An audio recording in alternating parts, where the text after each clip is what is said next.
revoici après ce move du moment. Donc voilà, moment qui s'est attardé légèrement sur ce Rage Quit d'Hydra, que personnellement je ne comprends pas, que peu de gens comprennent, je pense. Ouais, et alors... Hydra doit être quelqu'un de très seul. Mais ça nous a permis de comprendre un petit peu plus quelles étaient ses motivations. Donc merci Moment pour ton intervention. Moment qu'on retrouvera à la prochaine émission, si je ne me trompe pas. Et donc là, on va attaquer la seconde rencontre de cette poule B. Et mon gars, il y a le joueur dont je suis fan. Mais en tant que commentateur, j'ai pas le droit. Alors, Saren, c'est le français dont je suis fan, avec Moment, hein. Mais j'ai pas le droit de vous dire qui, donc voilà. Non, mais en fait, on a MVP. Alors, est-ce qu'on peut afficher les fiches en régie? Voilà, je fais comme ça. On va afficher les fiches. On va commencer par MVP si c'est possible. MVP, donc voilà, un très très bon joueur Terran. On vous rappelle pour ceux qui nous rejoignent juste maintenant que la première partie de l'émission c'était Hydra contre Symbol. Allez checker les VOD sur le site www.ironsquid.tv. Si vous ne l'avez pas vu, elles seront publiées de manière générale. Les VOD des émissions seront publiées à peu près 3 ou 4 jours après la première diffusion. Voilà, donc pour revenir à I Am MVP, donc de la team Incredible Miracle, qui est... pas la meilleure. Alors, c'est vachement intéressant cette équipe. C'est pas la meilleure équipe au niveau clan war, c'est-à-dire team contre team, OGS contre IM, MVP, etc. TSL. Mais c'est probablement, ou c'est encore, je sais pas, l'équipe regroupant les plus grosses individualités. IM Nesty, IM MVP, etc. Donc de très très bons joueurs au niveau individuel. Et IM MVP, c'est le joueur dont je suis fan. C'est pour tous les terrains. Pour tous les terrains du monde entier. Eh bien, il est là, présent sur le plateau. On l'a invité. Non, je rigole. Voilà, non. Alors, et là, on a perdu la moitié de l'audience. Ok, merci. Il se passe qu'ils sont frustrés, quoi. Non, mais en fait, ils sont frustrés qu'on ne l'ait pas en invité. Parce que I Am MVP, c'est à chaque fois que vous voyez un Terran dans une très très grosse compétition qui fait un build de ouf, il arrive, c'est chronométré avec un marine, il met un bunker sur le bon carré, etc. Bah, ça, c'est I Am MVP.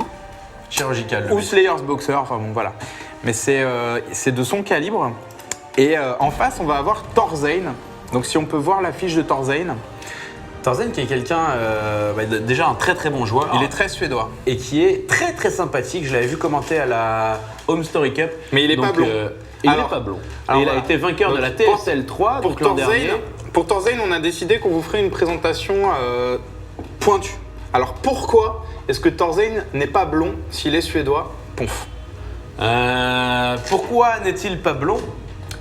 Eh bien... Parce que tous les Suédois sont blonds. Oui, je dis en régie. Mais parce qu'il est suédois d'une contrée qui s'appelle je ne sais plus quoi et qui finalement ne donne naissance qu'à des champignons bleus et des gens bruns. C'est assez particulier. Voilà. Ok. Et les gens poussent dans des champignons d'ailleurs. Peu crédible, hein. Et ils mangent du fjord tous, comme ça. Comme les casques à bière, mais des casques à fjord. D'accord. C'est cette région-là. Et des casques à Chris Prolls aussi, je crois. C'est ça, tout à fait. Ok, donc là, je pense qu'on a fait tous les préjugés sur la Suède. Attends, il y en a un, deux... Non, c'est bon, on les a fait.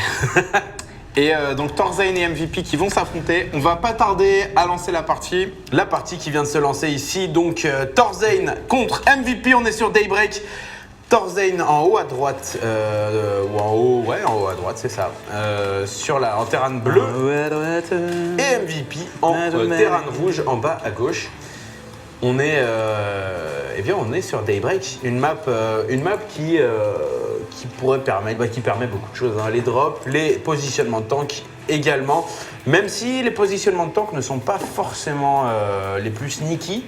C'est-à-dire que là, tu n'as pas vraiment d'endroit où tu peux vraiment faire chier, à part si tu arrives sur le milieu de la map, par exemple, si tu mets tes tanks en bas de la pente ici, mais tu restes quand même assez loin des bâtiments de manière générale. Il y a assez peu de camping sauvage à faire. Il y a peu de camping, ouais. Et effectivement, alors Torzane, un joueur complet, un joueur très très fort, vachement respecté, vachement maneur.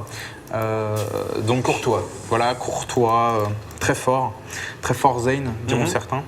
Et en face de lui, MVP. Alors, MVP, il faut bien comprendre qu'il y a 2 mois, 3 mois, 4 mois, il était respecté notamment pour être invincible en TVT. Et notamment avec son style mech qu'il maîtrisait parfaitement. Il était très très fort en TVT. Mais depuis, il a été, il faut dire ce qui est, en GSL, en Corée, hein, tout est relatif. En Corée, il a été contesté sur son TVT face notamment à des joueurs comme Gumio ou MMA qui est dans le tournoi, donc Slayers MMA. Et c'est pour ça que c'est une confrontation qui va être très intéressante si elle arrive, MVP contre MMA. Donc il n'est plus invincible en TVT. Et ça, Torzane le sait. Donc on va voir comment est-ce que Torzane va réussir à exploiter cette faiblesse. Donc les deux joueurs qui sont en train de partir vers One Rack Expand No Gaz, il y a beaucoup de transitions. Donc ça, c'est le build standard, pas agressif du tout, etc. Alors cela dit, il y en a un seul des deux qui a scouté, j'ai l'impression. Voilà, donc Torzane n'a pas scouté par contre. Torzane qui est complètement aveugle sur C'est ce coup-là, risqué, qui hein. va lancer son centre de commandement, et bien sans même voir ce que fait son adversaire. En même temps, bon, il est plutôt bien tombé puisque son adversaire fait la même chose, donc pas d'agression rapide, mais... Il était marrant celui-là, mais... C'est pas d'où il sort. C'est un peu étrange. Qui va...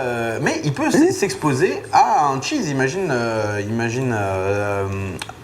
l'ami MVP serait parti sur une de 2 racks en mode grosse agression. Comme il le fait souvent d'ailleurs. C'est ça. En mode grosse fourberie à la MVP. Parce qu'en fait, MVP, c'est le joueur qui n'a pas peur en fait. Si vous voulez, sur StarCraft 2, il y a ceux qui sont bons parce qu'ils exécutent les builds standards, sécurisés à la perfection. Et il y a ceux qui sont bons parce qu'ils n'ont peur de rien et ils font des builds que personne n'attend, même si ces builds sont très très très risqués. Et résultat, ils sont craints parce qu'au niveau psychologique, personne ne sait à quoi s'attendre. Et c'est pour ça que ça m'étonne que Torzane n'ait pas scouté contre un joueur comme MVP, aussi imprévisible que MVP. Effectivement, là, MVP qui pourrait partir dans tous les sens, même si là, pour l'instant, il reste plutôt concentré. Il va poser son usine, le bon MVP, alors que Torzane part sur Réacteur et Lion, j'ai l'impression. Réacteur et Lion, ou alors, oui, je pense que c'est ça. Ou alors, ça peut être Ça peut être Tank Marine, Viking, ça peut être plein de trucs. On ne sait pas encore comment est-ce qu'il va utiliser ce réacteur. Il pourrait le switcher, comme tu l'as dit, pour faire Réacteur et Lion. Et derrière, on a Réacteur aussi sur la baraque. Donc on va voir s'ils vont switcher. On a un bunker qui est en train d'être fait chez MVP. Et Torzane, alors Torzane par contre, certes n'a pas scouté, mais il n'a pas non plus sorti sa seconde station orbitale pour l'instant. Il va sortir un Hélion pour scouter. Et ensuite, il est sur 2 gaz. Donc ça ne m'étonnerait pas qu'il parte sur Cloak Banshee, le père Torzane. Claude Banshee, pourquoi Claude pas Banshee, ouais. Claude Banshee, ouais, t'as vu. Le fameux Claude Banshee. Claudette. Coquine, Claudette. C'est bon. Claude Banshee. C'est comme à League of Legends quand ils disent... Les deux sont en train de partir sur Claude Banshee. Regarde. Non mais MVP, il est en train de partir sur... Également Claude Banshee ici. Et bon, j'arrête de la faire. Mais en fait, ce qui me fait marrer, c'est à League of Legends quand Chipsona il parle de crowd control. Donc ouais, c'est les petits lapsus. Voilà. Il parle de crowd control. C'est ça. Bah oui, des crowd control. Ouais, mais eux ils disent crowd control, c'est raison. Bah ils ont pas suivi tous les cours d'anglais jusqu'en terminale quoi. Oh là là. Ah j'avoue. Surtout Noah, tu le verrais. J'avoue, c'est le Noah qui est sur le plateau là. Tel quiche en anglais. C'est crowd control, pas crowd control. Mais c'est marrant, crowd control aussi. Attention ici, le Hélion un peu, voilà. Mais la micro-gestion de Torzane, le Marine qui est blessé derrière. Toujours en frontal, les Marines, pas d'alignement de Marine. Torzane ici qui micro-gère ses Marines à la perfection. Mais qui va maintenant se retrouver face à 4 Hélions. Et si là, l'engagement est bon de la part de MVP, eh bien, ça peut brûler en 2 coups. Alors, Torzane qui a sorti un corbeau. Alors, est-ce qu'il a fait un scan? Attention! Ouais, il y a eu un scan. Ok, d'accord. Alors, je m'excuse, on a raté quelque chose. Il y a eu un scan. Est-ce que tu peux montrer dans la base de MVP ce qui a été scanné? Voilà. Il y avait eu un scan, plus haut, à droite. Non, ce qui a été scanné. Hop. Voilà. Il avait vu... Voilà, ça, c'était une indication comme quoi son adversaire allait partir sur Cloak Banshee. Et donc, il a sorti un corbeau. La première Banshee de IM MVP qui est attendue, et qui va tomber instantanément. Oh, il est préparé, le Torzane. On a ici 2 marines, un viking et un corbeau pour attendre la Banshee. La Banshee qui chute avec 0 kill. C'est énormément de ressources qui sont perdues par MVP qui vient de ce fait de se retrouver en arrière. Thorzane qui est chaud pour cette game. On sent qu'il est prêt, il a séparé ses marines dans tous les coins. Bon, après, c'est pas à la coréenne. Genre, les Coréens, quand ils alignent leurs marines, c'est une droite qui est rectiligne, mais genre complètement rectiligne. Limite, les marines sont alignées dans la même position, quoi. Mais donc là, on a un bon début, mais c'est pas encore du coréen. Ou le tank. Alors 10 hélions contre un tank qui gagne, eh bien ce sont les hélions. Le tank qui va être donné, c'est dommage. Et alors en sortant autant de hélions, donc MVP qui donne l'indication comme quoi il est en train de partir sur mech. Alors il pourrait partir sur Bioball derrière autant de hélions. Mais ça le mettrait en retard au niveau compte de marine. Enfin, mais cela dit, c'est quelque chose que ce joueur pourrait faire. Voilà, les lions qui vont passer à l'attaque, qui vont cramer quelques marines, très bonne opération. Vous pouvez noter que le flamme bleu de MVP est lancé très tard, après les premiers tanks. Il a déjà un corbeau, il a 2 tanks en préparation, le mode siège, et là il lance le flamme bleu, la B3, excusez-moi. Et à côté de ça, Thorzane qui est en train d'accumuler les unités d'infanterie et les améliorations de l'infanterie. Donc voilà, le steam, le bouclier, les maraudeurs. Donc les maraudeurs qui montrent qu'il a compris qu'en face, c'était mech en fait. Effectivement, les maraudeurs qui font beaucoup de dégâts à toutes les unités mécaniques, notamment les lions et les tanks. Les lions parce qu'ils subissent assez peu de dégâts, et les tanks parce que tout simplement ils font des dégâts supérieurs contre blindés. Donc le maraudeur qui peuvent être une très très bonne solution. Le steam qui est recherché par Thorzane. Et pendant ce temps, c'est les lions de MVP qui continuent à faire du dégât et qui maintenant sont forcés de reculer. Pas mal de maraudeurs dans la composition de Thorzane. On a tout de même 5 maraudeurs, ce n'est pas négligeable. Ouais.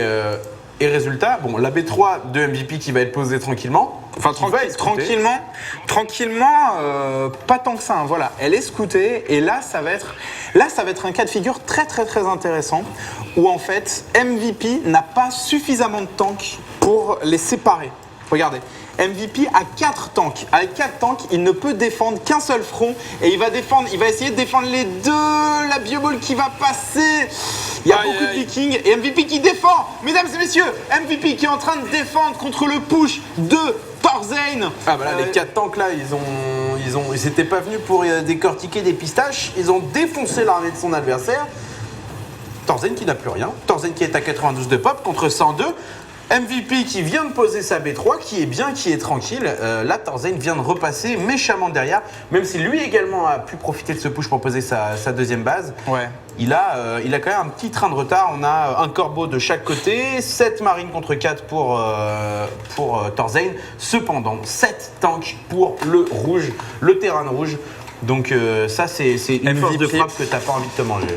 Alors, là, il y a quelque chose d'intéressant aussi qu'on peut signaler, c'est la forteresse planétaire sur la B3 de MVP qui va lui permettre de ne pas nécessairement avoir à trop défendre le passage du haut là.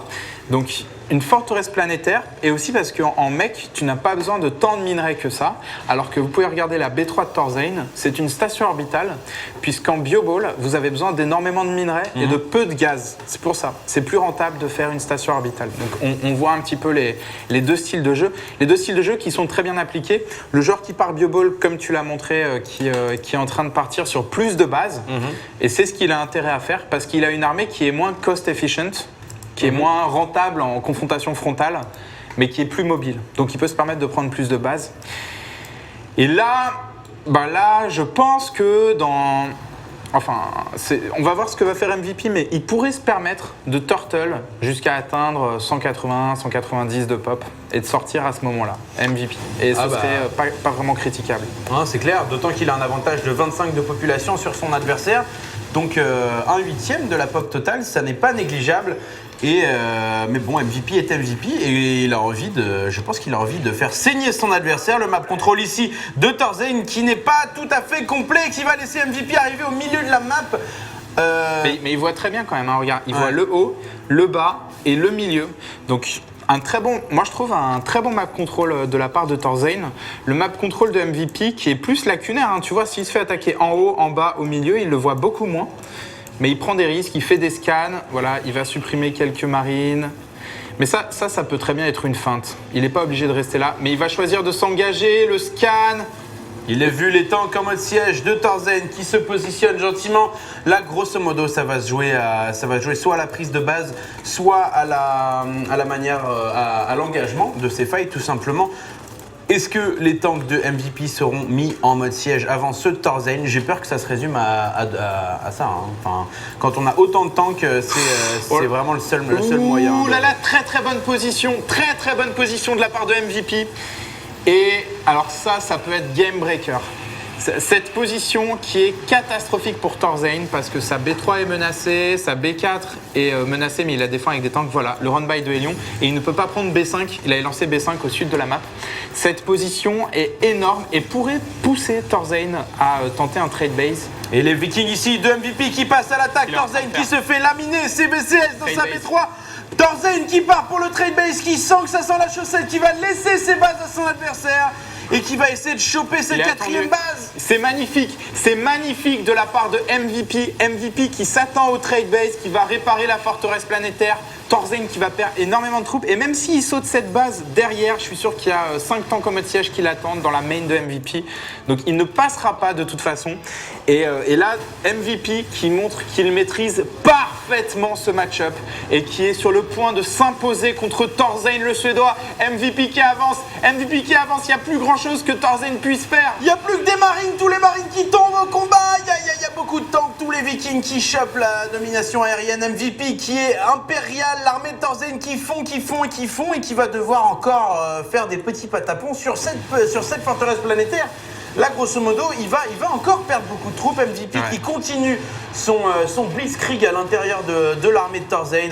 Et il n'y a pas grand-chose à faire là. Oh, par contre, il a un peu donné de tanks, mais il y a beaucoup de marines qui sont tombées. Là, s'il siège la B2... Oh, et c'est la GG! MVP, mesdames et messieurs. Certains diront un des meilleurs joueurs du monde qui s'impose dans une première partie où il n'a pas vraiment été menacé. C'était tactique là. Où il a exécuté son BO mec de façon parfaite. On va faire une courte pause. Tout à fait, on va faire une courte pause. On va appeler ça une pause à partir de maintenant. Une pause de publicité. Une pause de publicité. Et on se retrouve juste après pour la deuxième manche MVP contre Thorzain. A tout de suite. Et bonjour.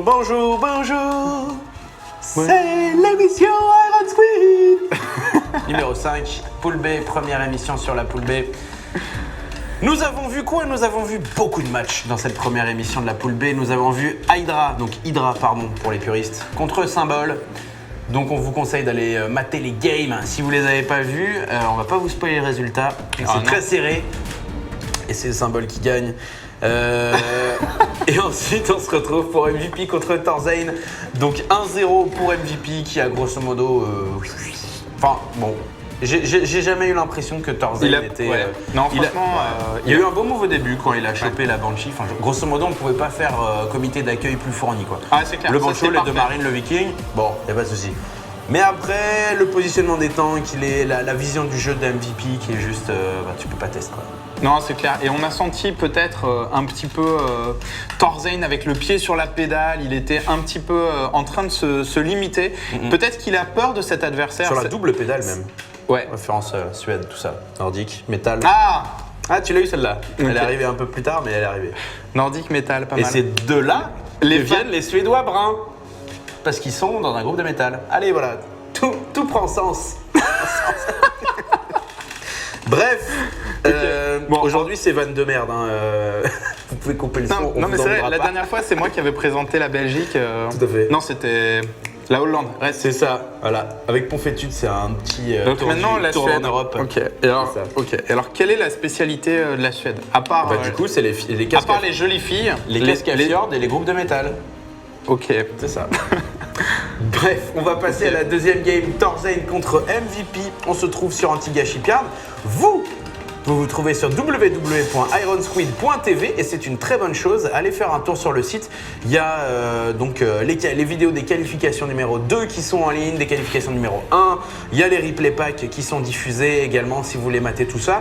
Et tous les 3 jours après la diffusion des émissions, vous aurez les VOD des émissions Iron Squid. Ouais. Donc plus toutes les infos en relation avec l'écart et la finale. Et n'hésitez pas à en parler sur votre page Facebook, Oui, etc. j'avoue. À en parler autour de vous. Voilà, Vous avez la moi-même- mission. Moi-même, On hier, va donner une mission aux gens. voilà, moi-même, hier, j'étais chez mes grands-parents. Et ben, paf, je leur parle d'Iron Squid. Voilà. Pour qu'ils soient au courant. Donc voilà, gardez, prêchez la bonne parole. Effectivement. Et Et- du coup, ils seront là dimanche. Voilà, et là, alors on annonce la partie qui a été lancée depuis 1 minute par contre. Donc on est sur chantier naval d'Antigua. Donc la cross-position forcée. En terrain rouge, en bas à gauche de la map, nous avons Nous avons petit jingle. I am MVP. Voilà, I am MVP. Et au nord-est de la map, le terrain suédois super sympa et pas blond. Muzo Tarzan. Moi, c'est Tarzan, hein. I am MVP. Et donc, les deux joueurs voilà, qui vont poser la baraque. Alors, pour le coup, sur cette map, est-ce qu'ils vont tenter de se passer du gaz? MVP, qui va le faire? Il va le faire, il va pas prendre son gaz. Voilà, il va passer tranquillement à 14. Et Torzain, lui, va prendre son gaz. Ça m'aurait surpris hein, que les deux soient partis sur One Rack into Expand sans gaz. Quand on se rappelle que Slayer Boxer et MKP, sur cette map, c'était entre-déchiré à base de all-in, en mode je prends mon gaz et je pense même pas à faire un deuxième centre de commandement. Donc voilà, donc de ce côté-là, ça va être Moose Torzain le plus agressif. Et à cela dit, il y a quand même... Alors c'est étrange le timing de prise du gaz de MVP. Soit il a changé d'avis, soit il l'a pris plus tard et c'est calculé. Mais I am MVP qui a quand même pris son gaz, mais voilà, il y a un seul récolteur dessus, et si tu peux comparer le compte de gaz, voilà, on est à 2480 à peu près, et chez Moustorzen, je pense qu'il y en aura beaucoup moins, 2412, donc il en a miné beaucoup plus. Tout à fait, 100 de gaz miné de plus pour Tarzan. Tarzan ici, eh bien, qui va essayer de chasser ce SUV roublard. Le SUV, grosso modo, qui voit tout ce qu'il y a à voir. Hein. Il va voir le gaz, il va même choper le gaz de son adversaire. Oh là là, insulte. Et bon, ça ne sert à rien, bon, à part reculer la prise de gaz. Mais est-ce que Tarzan avait envie de le prendre? Non. Non, pas. Donc il s'en bat les noix. Il a feinté. Et pendant ce temps, on a un Reaper qui a été produit par MVP. MVP donc de la team IM qui va faire une agression ou alors un scouting de début de game assez intensif. L'usine qui est posée par Wusterzane et la B2 posée également par MVP. C'est un marine ça, ok. On va suivre, je te propose de suivre le Reaper de MVP. Bon, déjà parce que c'est un Reaper, mais surtout parce que c'est le Reaper de MVP. Tout à fait, et parce qu'un Reaper c'est stylé. Et alors, le TVT, est-ce que MVP va partir sur BioBall après avoir ouvert avec un Reaper, ce qui est le cas de figure le plus fréquent? Eh bien oui, parce que vous pouvez voir que MVP a posé le bouclier. Alors cela dit, je dis oui, mais il me semble qu'il y a un build... Oula, alors le Reaper il est un peu donné là-dessus par contre. Cadeau. Mais il me semble qu'il y a un build pour faire un push à base de Marine avec le bouclier, Hélion Flamme Bleue et Medivac en TVT, où tu recharges donc le bouclier comme est en train de le faire MVP, mais où ensuite tu peux transitionner et partir sur mech. Donc tu n'es pas... Et pourtant, tu as recherché le bouclier. Donc, bon, par contre, c'est pas ce qu'il va faire. Là, il est sur 3 baraques, si je me trompe pas. Est-ce qu'on peut compter les baraques? Voilà. 3 baraques chez MVP. Donc, clairement, il part sur BioBall pour une fois. Alors que son adversaire va partir sur Banshee. Banshee sans clope probablement et probablement une transition mécanique également. À voir comment ça se goupille. Mais c'est assez marrant, Ouais. on a rarement 2 Terran qui partent mecha ou 2 Terran qui partent BioBall. Il y en a souvent Ouais. un qui part mecha, l'autre qui part BioBall. C'est qu'est-ce qui à ton avis? Enfin moi je joue très peu Terran. Moi je reproduis le build de George de Fornuke, c'est à peu près tout ce que je sais faire. Ouais, c'est une valeur sûre. Hein. Mais je sens quand même qu'il me manque quelques trucs, que j'ai quelques lacunes. Qu'est-ce qui fait qu'un joueur va se décider à partir mecha ou BioBall? Et qu'est-ce qui fait que grosso modo, c'est rare que les deux fassent la même chose? Alors, ok, d'accord. Alors, on a raté quelque chose, excuse-moi. On a raté un scan. Alors là, il faut que... Alors, excuse-moi, je vais répondre à ta question. En fait, regarde la base de Tarzan. Il y a eu un scan, et vous avez vu dans la barre de production que Tarzan était en train de rechercher la première amélioration, le réacteur Caduceus. Ce qui s'est passé, c'est que Tarzan a été scanné. Il a lancé le réacteur pour faire croire à son adversaire qu'il recherchait le Steam, alors qu'en fait, et il l'a annulé ensuite. Pendant qu'on a des Marines qui se sont fait choper, très très bonne opération de la part de donc Thorzane. il a annulé sa Tugrad donc pour. C'était pour feinter. En fait, ça feinter, coûte rien. C'était pour faire croire à son adversaire qu'il part sur Cloak, alors qu'en fait, pas du tout. Et donc, tu disais, ouais, donc le mec, en fait, c'est beaucoup. Enfin, je dirais, c'est plus difficile à gérer que. Enfin, j'ai l'impression que c'est plus difficile à jouer que Bioball. Et il y a peu de joueurs qui se risquent à faire mec, sauf des très très bons Coréens. Voilà, pendant qu'on a la première Banshee là-dessus. La Banshee qui n'utilise pas Cloak, qui dévoile qu'elle n'a pas le Cloak. Qui a 5 petits kills et qui va malheureusement tomber. Ah, elle a quand même fait 5 kills. Et au niveau income, Point.com. On est à 27 récolteurs contre 36. Net donc avantage Thorzane, pour Moose Thorzane. ouais, Thorzane qui est devant. Et alors la Banshee qui n'a pas fait de kill, mais qui n'a pas coûté si cher que ça, puisqu'elle a coûté uniquement son prix en minerai et en gaz. Et elle lui a permis de scouter et de prendre 5 unités. Donc cette Banshee, elle est relativement rentable, on va dire.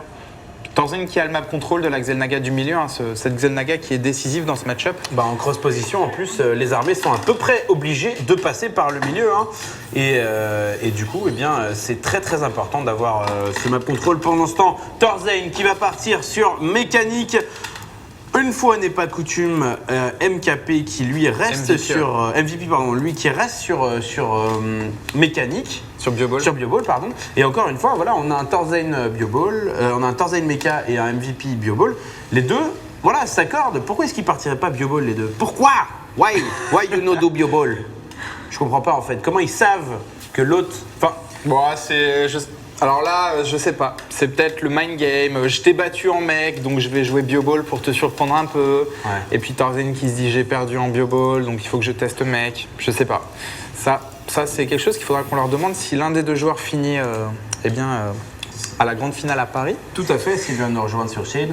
Est-ce qu'on a Flamme Bleue? Non, pas encore Flamme Bleue. Et chez MVP, c'est full marine. Hein. Là, concrètement, c'est même pas Bioball, c'est 34 marines. Ouais, mais en fait, tu peux regarder les améliorations des marines. Le plus 1 d'attaque, il va attaquer sur le plus 1 de défense. Il a bouclier et steam pack. Et ça, c'est un timing qu'MVP utilise beaucoup. Que ce soit en Terran versus Zerg ou Terran versus Terran. Cette attaque avec des Medivac et beaucoup de marines, avec le steam pack et le bouclier. Mais là, détrompe-toi, hein, là, avec les Medivac, le steam, le bouclier, il faut que Thorzane back. Il va pouvoir choper des unités comme ça, vite fait. Mais en termes de dégâts bruts, si MVP fait un steam, il peut lui descendre tous ses hélions en quelques secondes. Et il passe à l'attaque.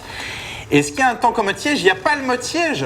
Le mode siège qui n'est pas recherché chez Thorzane. Ça peut faire très très mal ça. Il y a beaucoup de marines ici. Le flamme bleu qui va se finir dans quelques secondes. Thorzane qui doit temporiser. Non, oh là là, toute l'armée de Thorzane qui vole en éclats.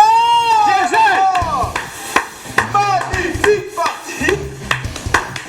Oh là là. Et c'est MVP. MVP qui s'impose 2-0 dans ce match, dans ce BO3. Thorzane qui va devoir concéder le point et donc eh bien commencer cette poule B. Wow, j'ai l'impression que que c'est la poule des 2-0. C'est ça. Et donc, encore une fois, 2-0, MVP qui s'impose contre Thorzane. Alors, sur un timing qui pourtant est assez connu en TVT. Ça, c'est un des timings les plus connus. Donc, le timing marine, Medivac et plus en attaque, plus en défense, bouclier, steam pack. Et donc, il s'impose là-dessus. Là, effectivement, Thorzane a quitté et je pense qu'il n'y avait rien à faire. Sans mode siège, avec ça, tu peux pas le repousser. En plus, ça se heal, etc. MVP qui montre qu'il est en forme. Ouais, c'est clair, là, sur cette poule et sur ce match 2-0 à Thorzane qui n'est pas n'importe qui, eh bien, ça sent du MVP bien solide, bien costaud. On va voir ce que ça va donner contre des gens comme Symbol ou MC qui sont dans sa poule. MC, la rencontre MVP-MC. Ça va être du choc des titans. Hein. Ouais. Parmi le meilleur Terran contre parmi le meilleur Protoss, on est sur peut-être le premier ou le deuxième de chaque race au monde. N'hésitez pas à nous dire dans les commentaires, à faire vos pronostics. Par exemple, qui pensez-vous va s'imposer dans cette poule? Entre question, hein. MVP, MC, Nesty, Symbol, Hydra. Pas Nesty, malheureusement. MC. MC, Thorzane, Symbol, Hydra. Qui va s'imposer? Il n'y a que des gros clients, donc n'hésitez pas à aller sur IronSuite.tv, donnez votre avis. De cette même émission. Nous, on a déjà fait nos petits pronostics. On a fait nos paris internes à la team. Qui sont souvent faux. Pour l'instant, Mais, d'ailleurs, sur la poule A, c'est Tude qui devance avec 8 points. Moi j'ai 7 points. Ensuite, il y a Cardel à 4 points. Et Georges qui lui culmine à 6 points également. Donc voilà, maintenant je vous propose, suite à cette courte émission Iron Squid, il est vrai, puisque les roustes ont été distribués assez rapidement, surtout avec Hydra, je vous propose de passer à l'instant musique de l'émission, Monsieur Vert qui va venir nous chanter une petite balade. Et alors les gens peuvent nous retrouver eh bien, juste après pour l'affiche de la semaine prochaine. Ok, très bien. A tout de suite. À tout de suite. C'est un geek, mon gars, assume qu'il y en a le cran. C'est un geek, mon gars, assieds-toi devant l'écran. Salut, c'est Monsieur Vert. Donc, je vais vous faire une petite chanson, une petite chansonnette. C'est la 3e que j'ai faite d'ailleurs, qui s'appelle Geek Mon gars. Et donc, on est parti.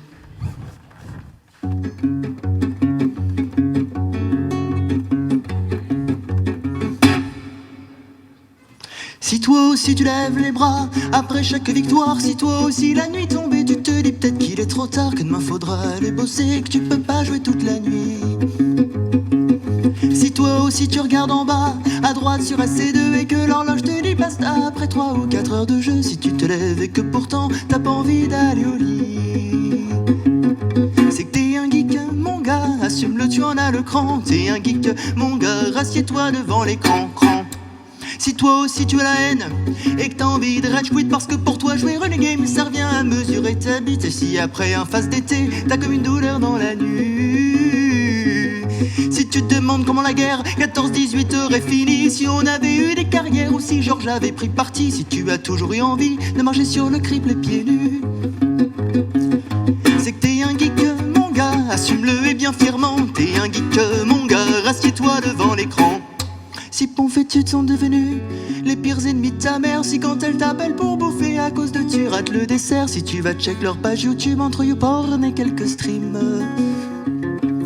si allongé dans ton plumard tu te demandes comment c'est ailleurs, si tu te dis cadeau de mutard t'irais bien plus vite qu'en voiture, si tu prends ton café tes clopes comme un marine prend son steam, c'est que t'es un geek mon gars dans ton monde bien construit, et dans ce monde là mon gars je voudrais bien rester aussi.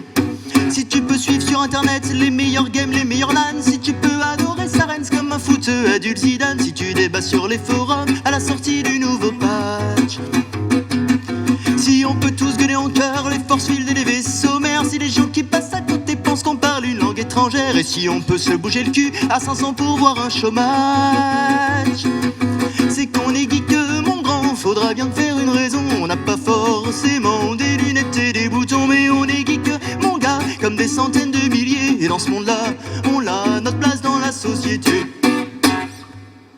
C'est un geek mon gars, assume qu'il y en a le cran. C'est un geek mon gars, rassieds-toi devant l'écran. Donc voilà, merci à Monsieur Vert pour cet élan de générosité et de lyrisme. Pour la semaine prochaine, on se retrouve la semaine prochaine pour dimanche prochain. À 21h, MVP contre Symbol, c'est la première affiche. Donc, On va pouvoir voir le TVZ de MVP. Est-ce que Symbol va être à la hauteur? C'est ce qu'on verra. On lui souhaite en tout cas une affiche d'exception pour tous les trolls qui sommeillent en nous. MC Hydra, dimanche prochain également. Donc probablement énormément de LOL en perspective. Encore plus de Rage Quit. Toujours plus de LOL. Et enfin, Symbol contre Torzane. Donc les deux cadets, Un autre TVZ. Je crois que c'est les deux cadets de la poule, il est assez jeune, Torzane également, qui s'affronteront donc en TVZ. Donc du gros LOL en perspective, merci de nous avoir suivis, on espère que vous êtes amusés autant que nous. Parlez d'Iron Squid à votre grand-mère et à très bientôt. Ciao.